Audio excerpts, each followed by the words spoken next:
Kalau sudah tertulis untuk kita, maka dia tidak akan berpindah kepada orang lain. Nenek moyang kita sebelum Islam datang pun berkeyakinan demikian. Ada pepatah orang Melayu, rezeki musang tak akan mungkin ditangkap harimau.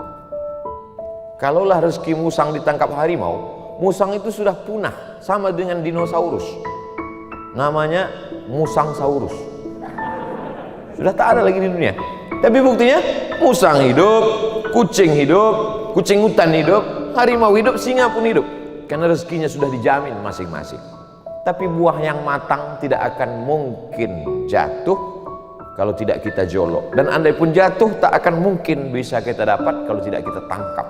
Dan yang sudah di depan mata pun tidak akan mungkin masuk ke mulut kita kalau tidak kita pakai kudrat dan iradat. Kudrat kemampuan, iradat kehendak, keinginan. Keinginan, ada keinginan tapi tidak ada kemampuan, tidak jadi. Ada kemampuan tapi tidak ada keinginan, tak juga jadi.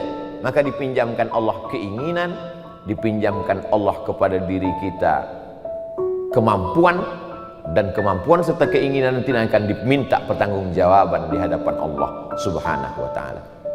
Kata Imam Syafi'i, rezeki itu mesti dicari. Kalau tidak dicari, dia tidak dapat. Kata Imam Malik, kalau sudah rezeki kita, dia akan datang kepada kita. Berbeda pendapat antara Imam Malik dengan Imam Syafi'i. Gurunya Imam Malik, muridnya Imam Syafi'i. Dua-duanya benar. Kenapa demikian? Suatu ketika Imam Syafi'i pergi bekerja, lalu kemudian dia melihat ada buah anggur yang cantik. Ketika melihat buah-buahan yang manis, lezat itu, yang terbayang di pikirannya adalah gurunya. Aba'ukum salasatun, bapakmu ada 3. Abukal ladzi waladaka, bapak yang menyemaikan benih menjadi ayahmu, itu bapakmu yang pertama.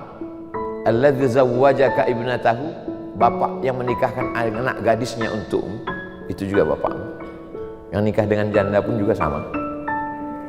Yang ketiga, bapak yang mengajarkanmu.